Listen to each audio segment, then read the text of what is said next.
বর্তমান যুগের জনপ্রিয় পোশাক জিন্স বা ডেনিম। এই সময় কারো বাড়িতে জিন্সের কাপড় বা জিন্সের একটি প্যান্ট নেই এমনটা খুঁজে পাওয়া যায় না। কিন্তু আপনি জানেন কি এই ডেনিমের উৎপত্তি কোথায়? এটাই জানাবো আজকের ভিডিওতে। তো আয়োজনের শেষ পর্যন্ত সাথে থাকুন আর বেল আইকনটি অন করে চ্যানেলটির সাথে থাকুন, জানতে পারবেন এমন অনেক মজার তথ্য।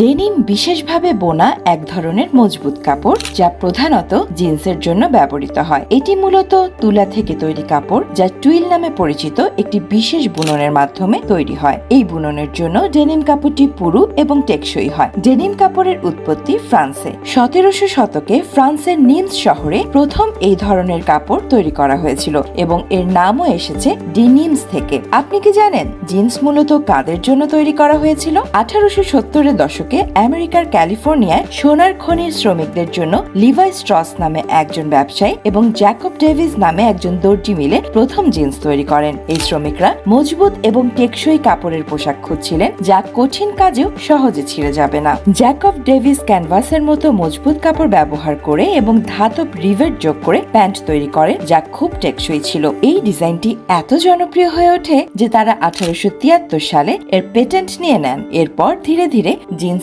জনপ্রিয় হতে শুরু করে। জিন্স তৈরির সময় প্রাথমিকভাবে শুধু নীল রং ব্যবহার করা হতো, কারণ এই রঙের ইন্ডিগো ডাই তুলায় ভালোভাবে বসে যেত এবং ময়লা লুকাতে সাহায্য করত। পকেট হিসেবে দেয়া হয়েছিল সামনের দিকে ছোট্ট একটা পকেট। পকেটটি মূলত পকেট ঘড়ির জন্য বানানো হয়েছিল। 1800-এর দশকে শ্রমিকরা ছোট পকেট ঘড়ি ব্যবহার করতেন, তা যেন নিরাপদে রাখা যায় এজন্য এই ছোট পকেট তৈরি করা হয়েছিল। 1873 সালে লিভাই স্ট্রস যখন প্রথম জিন্স বাজারে আনেন তখন তার দাম ছিল মাত্র $1.50। এখনকার তুলনায় এটা অবিশ্বাস্য মনে হতে পারে, কিন্তু সেই সময় এটি বেশ সস্তা ছিল। বিশ্বের সবচেয়ে দামি জিন্সের দাম কয়েক হাজার ডলার পর্যন্ত হতে পারে। কিছু পুরনো লিভাই স্ট্রস জিন্স, বিশেষ করে 1800-এর দশকের গুহায় পাওয়া জিন্স অকশন বা নিলামে অনেক উঁচু দামে বিক্রি হয়। জিন্স নিয়ে ঘাটাঘাটি করে আরেকটি তথ্য জানা যায়, আর তা হলো 1950-এর দশকে স্কুল এবং রেস্তোরাঁয় জিন্স পরা নিষিদ্ধ করা হয়েছিল, কারণ এটিকে বিদ্রোহী পোশাক হিসেবে দেখা হতো। তবে সময়ের সাথে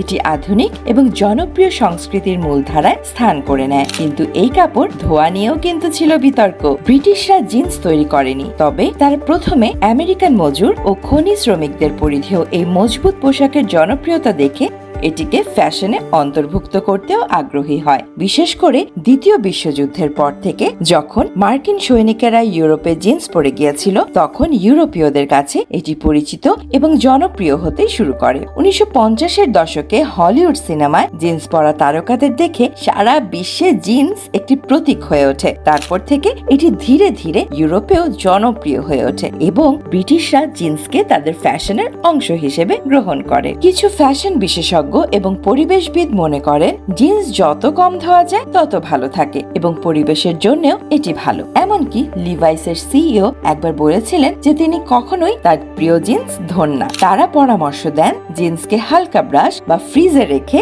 জীবাণুমুক্ত করতে। যুগের ফেরে জিন্সের রং এখন শুধু নীলের মধ্যে সীমাবদ্ধ নেই, বরং এখন কিন্তু অন্য অনেক রঙে জিন্স পাওয়া যাচ্ছে। এমনকি ফেডেড জিন্সও ফ্যাশনে বেশ দাপটের সাথে জায়গা করে নিয়েছে। জিন্সের স্কার্ট, শার্ট, জ্যাকেট এবং ডেনিম অ্যাক্সেসরিজও কিন্তু এখন সবার খুব পছন্দের। Levi's, Diesel, Calvin Klein, Gucci এবং র্যাংলারের মতো বিখ্যাত ব্র্যান্ডগুলো প্রায়শই তাদের নতুন ডেনিম সংগ্রহ নিয়ে বিভিন্ন ধরনের ফ্যাশন শো আয়োজন করে থাকে। ক্লাসিক জিন্সের পাশাপাশি সেখানে বিভিন্ন শৈলীর প্যান্ট, জ্যাকেট, শার্ট, স্কার্ট এবং ডেনিম অ্যাক্সেসরিজও প্রদর্শিত হয়, যা ফ্যাশন প্রেমীদের জন্য একটি ক্লাসিক ট্রেন্ড। ডেনিমের ফ্যাশন শো স্রেফ পোশাক প্রদর্শনের বাইরে গিয়ে ডেনিমের ইতিহাস ও সংস্কৃতিও তুলে ধরে এবং নতুন ডিজাইন ও ধারণা উদ্ভাবনের মাধ্যমে ফ্যাশনে পরিবর্তন আনে। তো এই ছিল আমাদের আজকের আয়োজনে। আশা করি ভিন্নধর্মী এই পর্বটি আপনাদের ভালো লেগেছে। কমেন্টে জানাতে পারেন আমাদের আপনার মূল্যবান মতামতটি। দেখা হচ্ছে পরের পর্বে।